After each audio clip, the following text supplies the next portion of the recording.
What's up, Florida gardeners? Welcome back. And today we're going to be talking about part 2 of what I think is the most important thing for new Florida gardeners to know. First one, we talked about timing. If you haven't seen that video, I'll put a link in the description. But today we're going to talk about varieties. I think choosing the right variety, if you can match that up with picking the perfect timing, when to plant, you're going to be growing tons of vegetables in no time. So let's go ahead and dive right in. I'm going to share some of my favorite vegetable varieties that I've had great success with in my garden. And then I'll give you a few tips after that that will help you pick other varieties. We'll talk about how to read seed packets, certain disease and pest issues that you might come across. And yeah, we'll just talk about ways that I can guide you and hopefully help you choose the best varieties for your garden. First up, let's talk about tomatoes. Everyone wants to grow tomatoes, right? But they can be a little bit tricky. We've got a lot of heat that affects fruit set, causes major disease, and you're going to see a lot of disease and pest pressure for sure. Nematodes are huge issues, but we've got some very good varieties to battle that. The first one is the Everglades tomato. It's a tiny cherry type tomato, but it's a Florida native. It's incredibly heat tolerant, disease resistant, and it often reseeds itself year after year. It's a true survivor, and it's one of my personal favorites, just because it's incredibly easy. Another one of my favorites, though, are black cherry tomatoes. If you love unique flavors and colors, this heirloom cherry tomato is fantastic.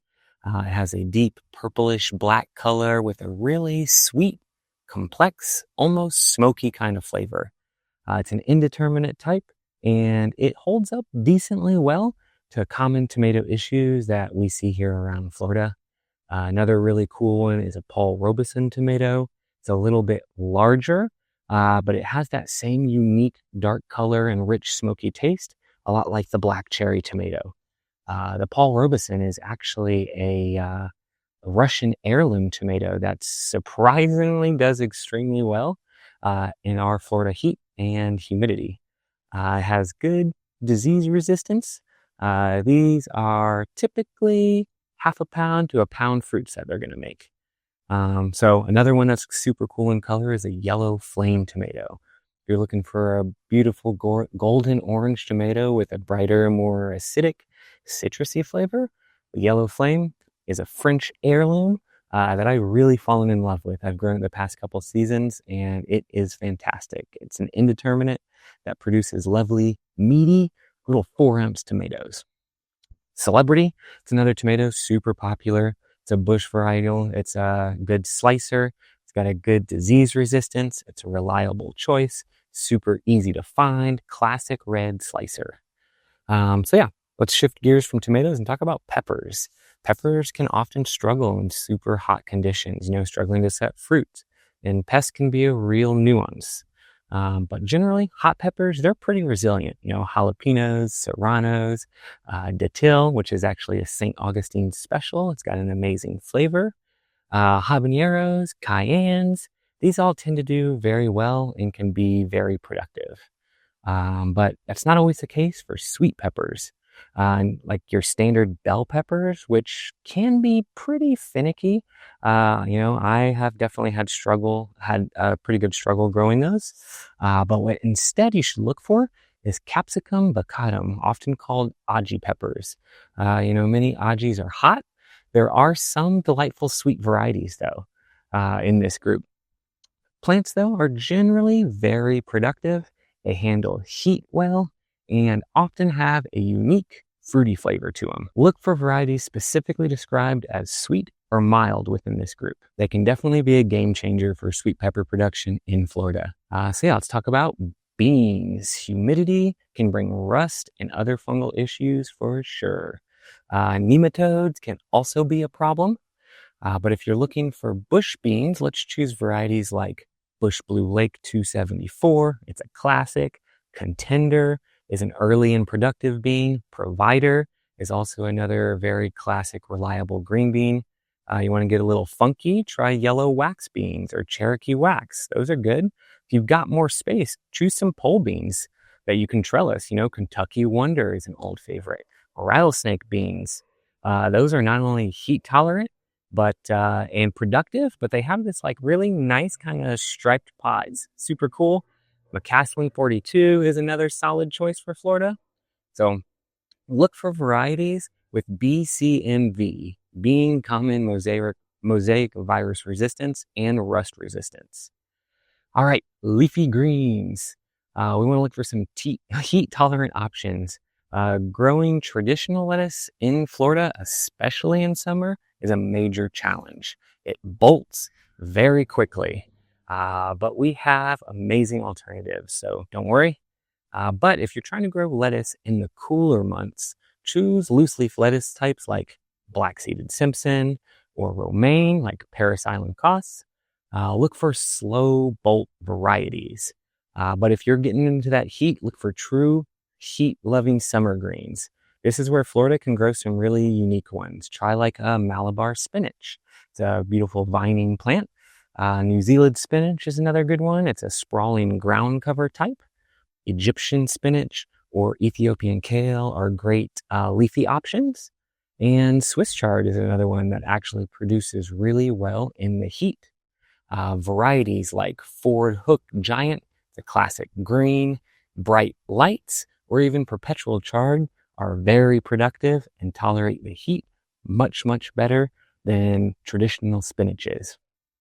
If you're looking for collards and mustard, which are staples in Southern cooking, Georgia Southern collards are great, and so are Florida broadleaf mustard seeds.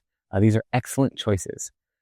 Some kales like Vates or La Ciento, known as dinosaur kale, those do pretty well in the cooler months as well. Okay, squash and cucumbers, cucurbits, powdery mildew, downy mildew, squash vine borers, pickle worms. These are huge battles that you're going to fight in Florida. Variety selection is crucial for these guys. Now, gotta be honest, it's my personal experience here in my part of Florida. A lot of the common store-bought squashes and zucchinis, like your black beauties or your yellow crookneck, have given me real struggles. They almost always succumb to some sort of pest or mildew or disease very quickly for me. So you might have better luck, and I encourage you to try because every environment is a little bit different, but expect a challenge. If you're looking for some more resilient options, tromboncino is a great one. I've had much better luck with tromboncino squash. It's technically a winter squash related to butternut, but you can harvest it young and actually use it a lot like you would a zucchini. It is a vining, very productive, and far more resistant squash to squash vine borers and powdery mildew, in my personal experience. Some other winter squash, the undisputed king here is still the Seminole pumpkin. It's a native, incredibly pest and disease resistant, stores for ages, and it tastes pretty good.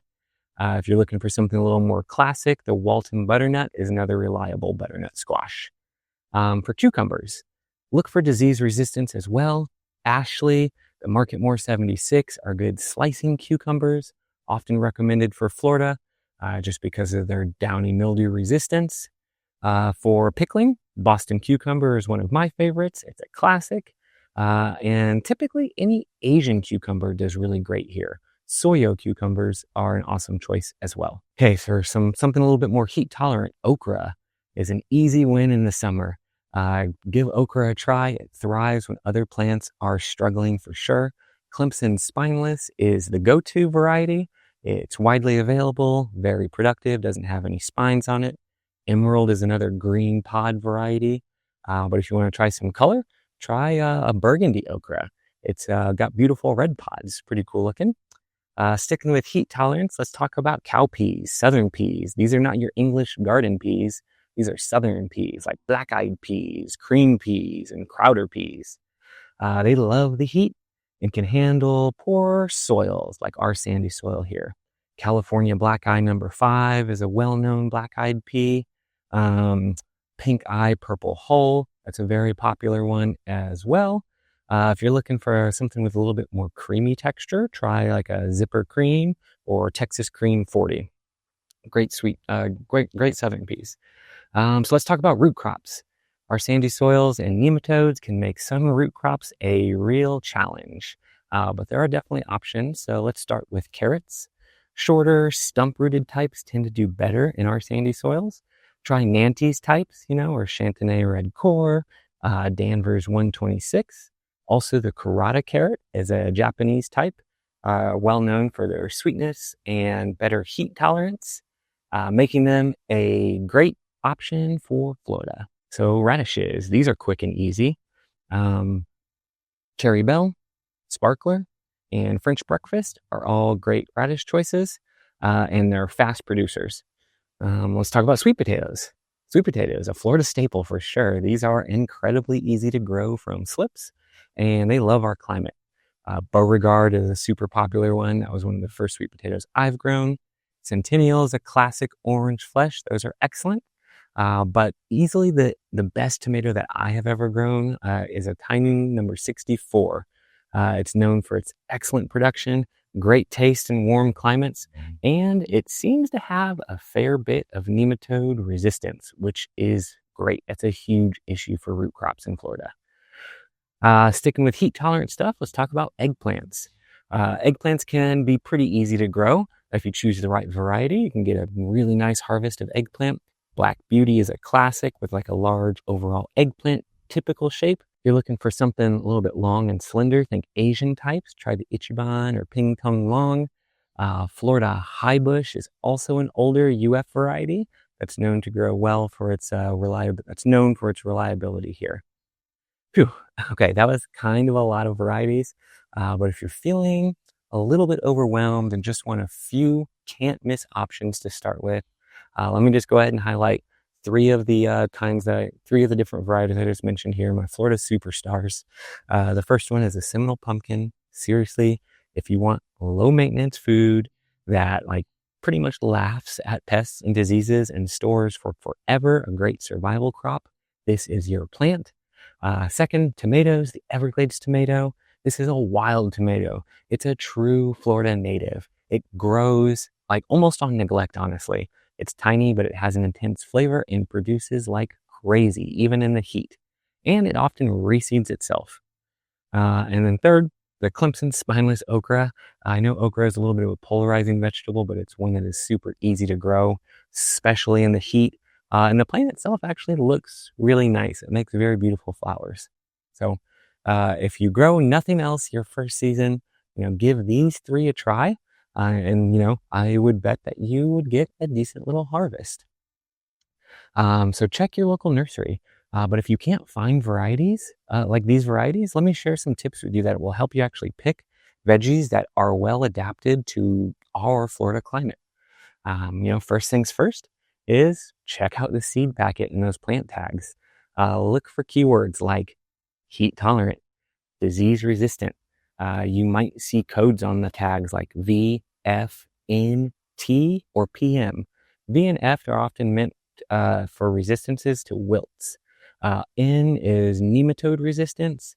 T can mean tobacco mosaic virus resistance, and PM often means powdery mildew resistance. Look for phrases also like bred in the South, suited for hot, humid climates, or I've even seen Gulf Coast adaptable, mostly on like fruit trees and stuff though. And when you're trying to choose these, consider your space. There's certain things that will grow large, like tomatoes, for instance. Determinate types will continue to grow.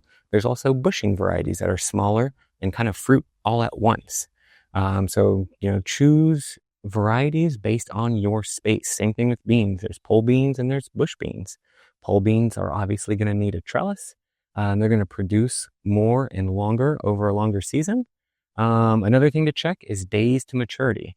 This is especially important in North Florida with its shorter warm seasons, or if you're trying to fit a crop in before the summer heat really like blasts off here in Florida like it's doing right now. It's so freaking hot. And lastly, trust the local wisdom and university research. Listen to what experienced local gardeners in our areas are actually growing. And a fantastic resource is the University of Florida IFAS extension office. You probably have one near you. I'll put a link in the description so you can look for your local extension office. They publish lists of recommended varieties specifically for Florida. So yeah, pairing these awesome Florida adapted varieties with the right timing is your secret sauce. Again, if you haven't seen that first video I put out, I'll put a link to that in the description so that you can check that out. And if you can pair these two things together, you're going to be in a great spot.